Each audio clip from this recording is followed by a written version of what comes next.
like to believe we are free. We wake up, make choices, and look at the night sky, thinking we control our destiny. But what if the reality you live in was carefully designed over a century ago? What if your education, the medicine you take, and the very structure of modern society were built by a single mind? Not a government, not a king, but one man who turned modern history into his personal chess game. His name was John D. Rockefeller. But this is not a story about wealth. It's about the silent architecture of the modern world and the chilling secrets hidden beneath an empire. In the late 19th century, the world was chaotic, but John D. Rockefeller saw through the chaos. He didn't just want to compete in the oil business. He wanted to destroy competition entirely. Through Standard Oil, he secretly bought out rivals, controlled the railroads, and built a monopoly so terrifying that the U.S. government eventually ordered it to break apart in 1911. But breaking Standard Oil didn't stop him. It made him invisible. The pieces became Exxon Mobil and Chevron. Rockefeller didn't lose control. He just shattered his empire into shadows. And then he realized that controlling oil wasn't enough. To truly own the future, you have to control the money and the minds of the people. To understand how deep this goes, we must look at the year 1913, a year that changed human history forever. Before this, the United States did not have a permanent central bank, but a secret meeting took place at Jekyll Island, where the wealthiest men on Earth, closely tied to the Rockefellers and the Rothschilds, drafted the plan for the Federal Reserve, a private entity masquerading as a government bank, with the power to print money out of thin air and charge the government interest on it. But there was opposition. Powerful billionaires like John Jacob Astor and Benjamin Guggenheim fiercely fought against this centralized power. Curiously, both of these men boarded a legendary ship in 1912, a ship named the Titanic. When the Titanic sank into the freezing waters of the Atlantic, Rockefeller's biggest rivals drowned with it. Just months later, the Federal Reserve Act was passed in total secrecy. Coincidence? Or the most ruthless corporate assassination in history? With the money printing machine secured, Rockefeller turned his eyes toward the physical body of mankind. Think about how we treat disease today. Chemicals, pills, and surgeries. Have you ever wondered why natural medicine, used for thousands of years, was suddenly labeled as fake science? In the early 1900s, Rockefeller discovered that you could create medicine from petroleum, from oil. But there was a problem. The world still relied on natural remedies, so he hired a man named Abraham Flexner to evaluate every medical school in America. The result? The infamous Flexner Report of 1910. Any school that taught natural healing, herbs, or holistic medicine was forced to close. Rockefeller funded the universities that taught chemical medicine. He literally bought the modern medical system, turning healthcare into a trillion-dollar customer machine. You don't cure the patient. You keep them returning for the next pill. But it went deeper. To make sure no one questioned this new reality, you had to change the way children think. Rockefeller turned his eyes toward the education system. Through the General Education Board, founded in 1902, he poured hundreds of millions of dollars into schools and universities. But why would an oil tycoon care so much about public schools? His own words reveal the chilling truth.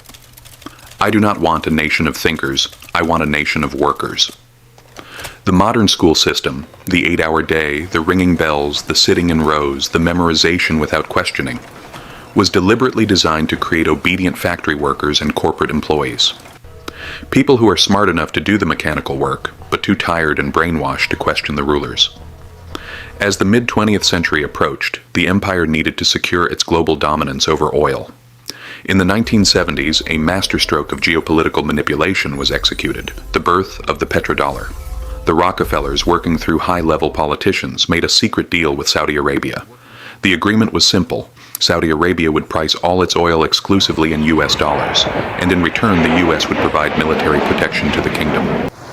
This meant that every country on Earth, if they wanted to buy oil to power their factories and cars, had to buy US dollars first. This single move forced the entire world to back the American currency, solidifying the Rockefeller oil empire as the unseen backbone of global trade. Decades passed, and the empire evolved from individuals into elite institutions. It wasn't just about John anymore. It was about the family bloodline and their globalist web. They created the Rockefeller Foundation, the Council on Foreign Relations, and the Trilateral Commission. These are organizations that operate in the shadows, bringing together presidents, prime ministers, central bankers, and tech billionaires behind closed doors. They funded the United Nations, donating the very land the UN headquarters stands on in New York today. Why would a private family care so much about global governance? Unless global governance was the ultimate goal. A world without borders, managed not by elected leaders who answer to the voters, but by unelected technocrats who answer only to the matrix. But the control over oil, money, education, and medicine was only the foundation of the cage. To truly own a world, you must control the very sustenance of life itself, the food. In the mid-20th century, the Rockefeller Foundation launched what they called the Green Revolution. On the surface, it was marketed as a humanitarian effort to end world hunger through modern agriculture. But underneath, it was something far more sinister. They systematically replaced traditional, self-sustaining seeds with corporate, chemically dependent, and genetically modified crops. Farmers worldwide became entirely reliant on petrochemical fertilizers and corporate patents just to grow food. By controlling the seeds, they gained the power to decide which nations would eat and which would starve. They turned the human diet into a centralized industrial monopoly. To understand their ultimate blueprint for our future, we must look at a document published by the Rockefeller Foundation in the year 2010. It was an official report titled Scenarios for the Future of Technology and International Development. Inside this document was a specific chapter that sent chills down the spines of independent researchers. It was called the lockstep scenario. Written a decade before the events actually took place, the report simulated a global pandemic of a highly deadly virus. But it wasn't a warning, it was a script. The document detailed how global leaders would use the crisis to implement authoritarian controls, mandatory face coverings, biometric body temperature checks, and digital tracking. It explicitly stated that even after the pandemic faded, these totalitarian surveillance measures would not leave. They would remain, creating a world of tighter government control and more biometric monitoring. Now, we are entering the final phase of their century-long master game, the transition into the era of artificial intelligence and the Great Reset. The physical cage they built is now turning digital. The ultimate goal is no longer just controlling the institutions you rely on. It is about tracking your every breath, your every transaction, and your very thoughts through central bank digital currencies and universal digital IDs. A world where your access to your own money, food, and freedom can be turned off with a single keystroke if you dare to question the narrative. The unelected elites who gather at global forums are the direct descendants of the system John D. Rockefeller set in motion over 100 years ago. Look around you today.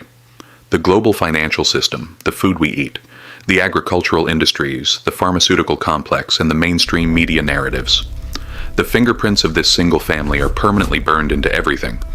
They didn't just build a massive fortune, they constructed an invisible matrix, and we call it modern civilization.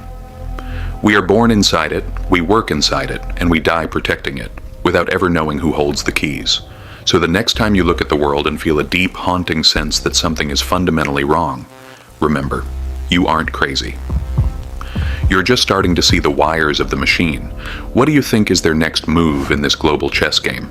Let me know your thoughts in the comments below. And welcome to Zone Zero.